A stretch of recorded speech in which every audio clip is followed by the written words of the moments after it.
Bom, nós estamos aqui com os convidados que a gente já mostrou para vocês, né? E estão aqui para a gente conversar um pouquinho a respeito, então, do que está acontecendo. Bom, obrigado mais uma vez pela gentileza da participação. Eu queria perguntar inicialmente a vocês o seguinte: que estratégia pode utilizar a presidente Dilma num momento como esse para convencer os senadores a votarem contra impeachment? Aqueles que estão de um lado, viraram o seu voto para que ela possa ter, sei lá, condições de não ser empichada. Por favor. Boa noite, Heródoto. Boa noite a todos. Sérgio, Coxo. Eu acho que, pelo pronunciamento da presidente Dilma hoje de manhã, que eu pude acompanhar, parece que ela está disposta a tudo. Assim, acho que foi um pronunciamento corajoso. Ela não é ela é uma pessoa que enfrenta, mas assim, a estratégia dela assim, não está muito clara. Ela quis mostrar quem ela é, uma pessoa dura, que aguenta o tranco e está dando a sua versão dos fatos. Sim. Sérgio, sua opinião. Olha, a estratégia para ela mudar a posição de senadores que hoje estão contra ela já indicou um pouquinho isso no discurso, né, no que ela tem falado, que é esquecer a história do plebiscito, e que ela tinha citado longamente, né, nessas últimas semanas como uma resposta àqueles que não a consideram uma boa presidente, né? Então, o Temer é malquisto, a Dilma é malquista, então vamos convocar um plebiscito para resolver isso.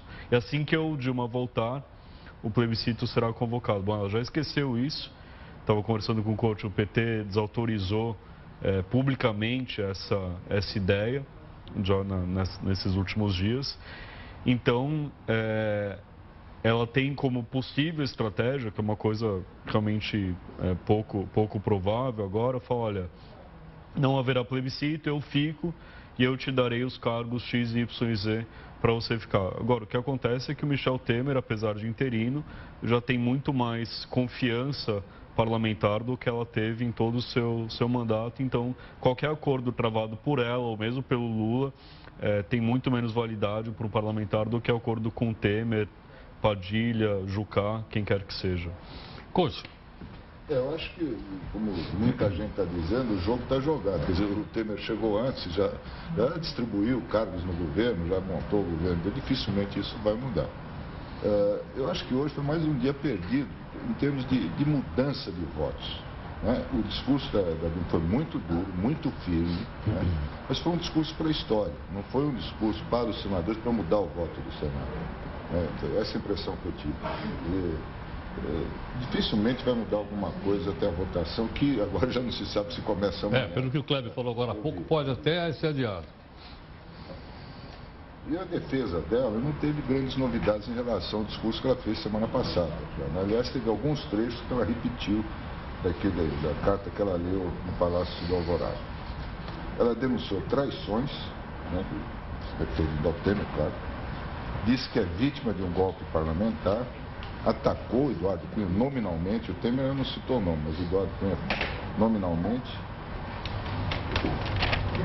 E aí o ponto que eu acho que foi, ela colocou a culpa de tudo que está acontecendo, a recessão, a inflação e tal, na crise internacional e a crise política, né, que foi criada pela oposição, que agravou a crise econômica. Né? Ela disse que errou em algum momento, como todo mundo erra, todos nós acertamos, erramos e tal. Mas ela fez o meia-culpa ou não? Não, ela não disse o que ela errou, né? Em nenhum momento. Ela só admitiu erros, mas não disse quais. E atacou a oposição. É mais ou menos, você que é corintiano, né? Vocês, para variar, perderam sábado para Ponte Preta, 2-0, né? É como você chegar aqui agora e dizer... Assim não vai dar, meu. E culpar a Ponte Preta, e culpar a Ponte Preta pela derrota que vocês sofreram. Culpar o adversário, né? O adversário está aí para isso. Mas ela está culpando o adversário aí ou não? O adversário, no caso, é um negócio tão maluco. Na verdade, o adversário principal era o aliado dela, o vice-presidente Michel Temer e o Eduardo Cunha, do PMDB, o maior partido aliado. Né? Eles romperam no ano passado. E agora ela disse que, e realmente, claro, eles se juntaram para trocar. Ela perdeu a maioria parlamentar, né? e se juntaram para tirar ela de lá. Agora tem uma informação nova da pesquisa do Instituto Paraná, que 65% da população está a favor do impeachment da Dilma. Eu me lembrei de uma frase do Ibsen Pinheiro. Pô, mas que instituto é esse? Instituto Paraná? É um instituto novo que apareceu aí, mas que tem divulgado pesquisas. Não, mas tem credibilidade? Eu não sei. Não sei, eu não conhecia. Já, tem ou não?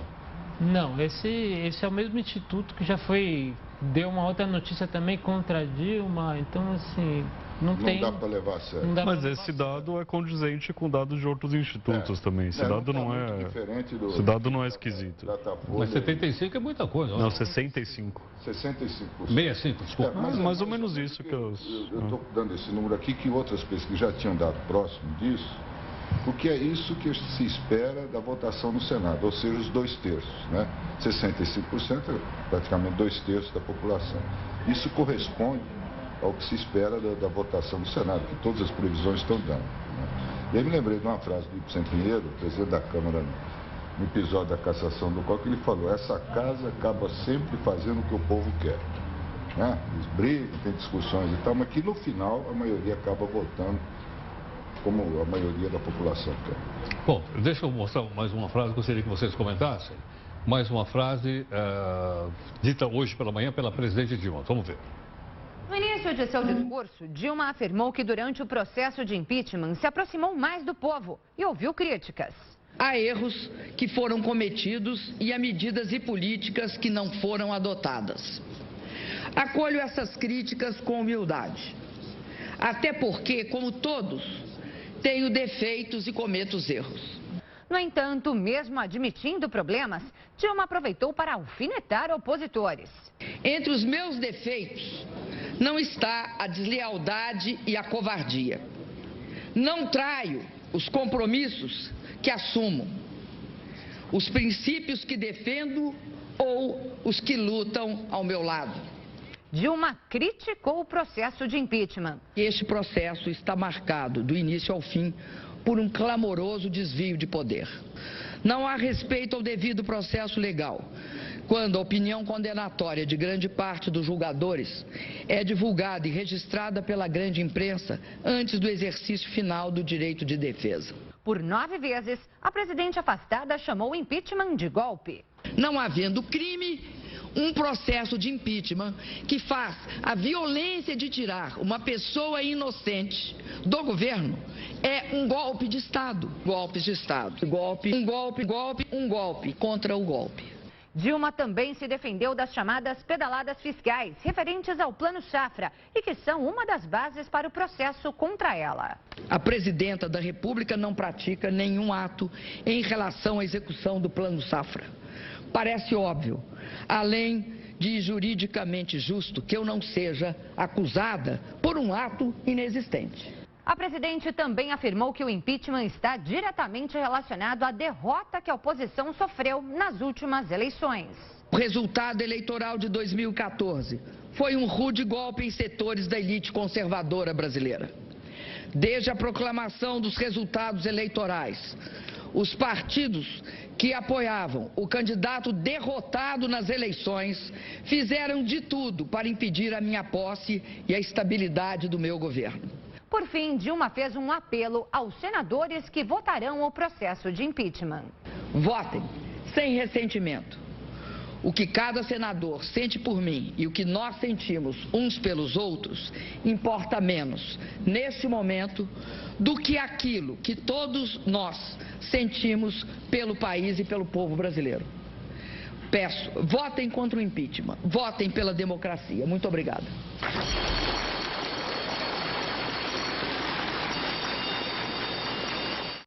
Bom, os nossos convidados estão aqui. Professor, ela disse, eu entendi que ela disse que tentaram impedir que ela tomasse posse, é isso ou não? Estou lembrando que o Juscelino, sei lá quem. Não, a oposição entrou com pedido para a auditoria das urnas eletrônicas. Então, assim, acaba porque foi uma pequena margem de voto, então acusaram o governo de terem fraudado a eleição, pediram auditoria, fizeram auditoria. Não Mas isso está dentro da lei ou não? Eu acho sim, que os processos têm que ser cumpridos. Se é um direito da oposição, a oposição pode utilizar, não é questão de direito. Eu achei que foi muito pesado dizer que tentaram impedir a minha posse, foi isso?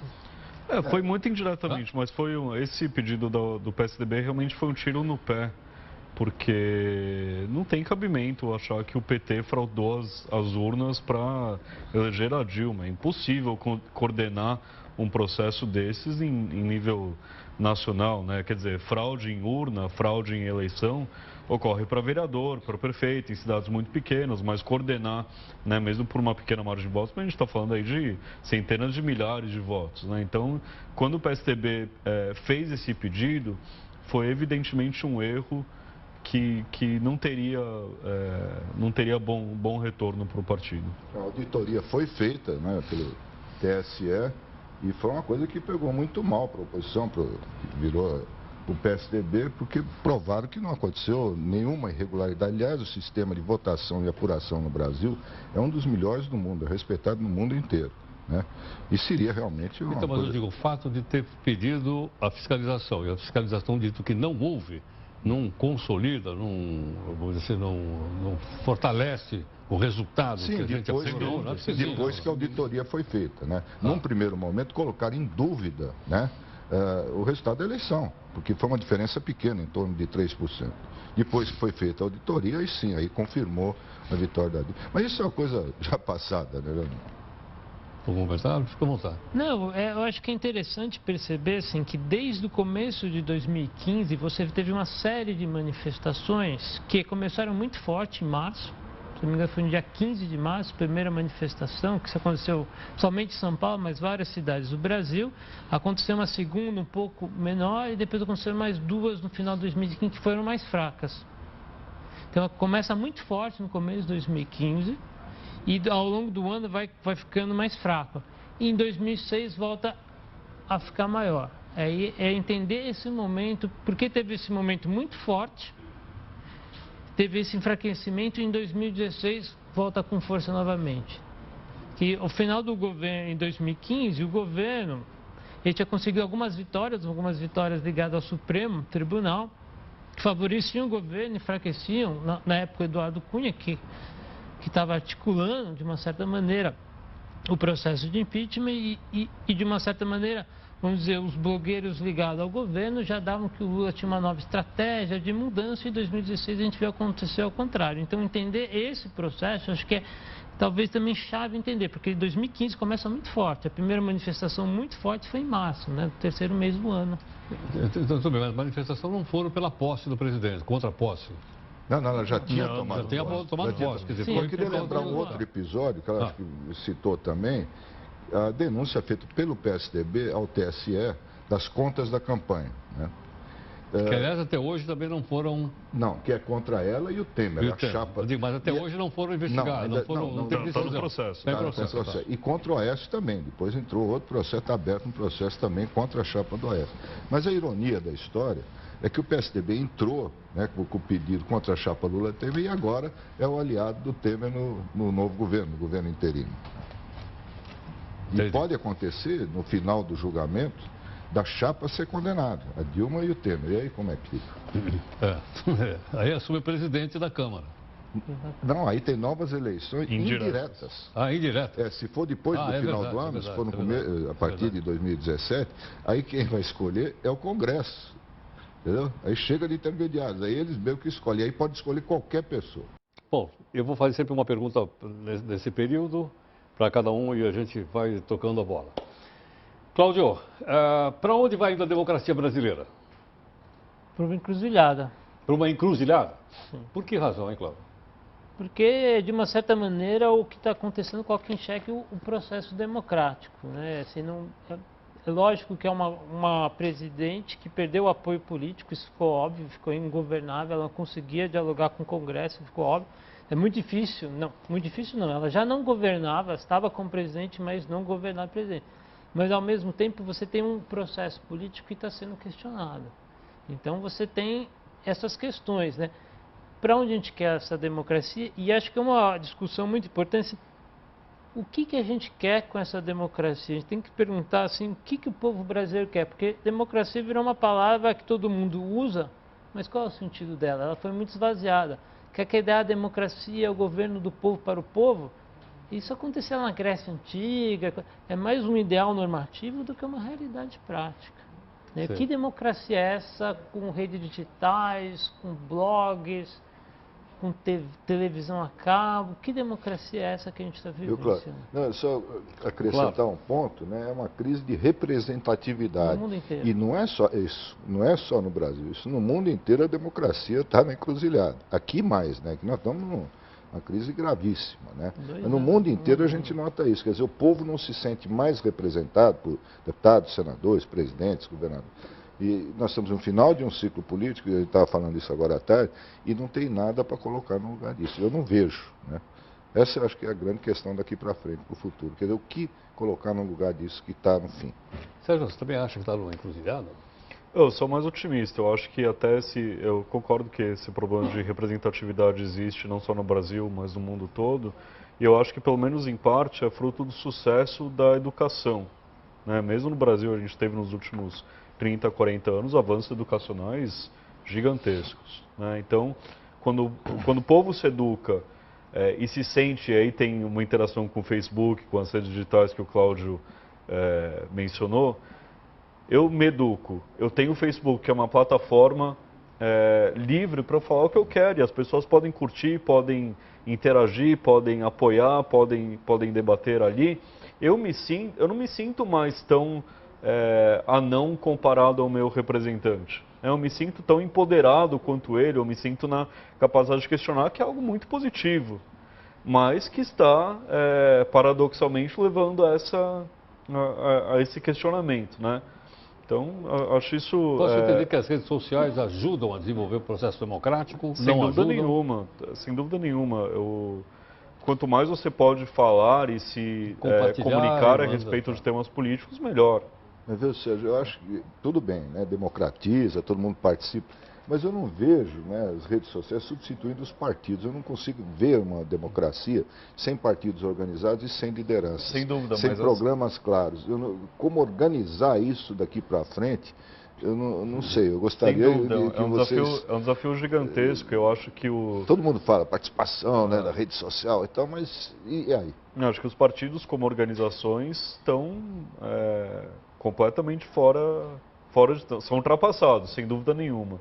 E esse é o grande desafio, né? Como equacionar essa participação digital, esse novo empoderamento dos cidadãos com estruturas hierárquicas, arcaicas, né? Para homenagear a Dilma, brisolistas.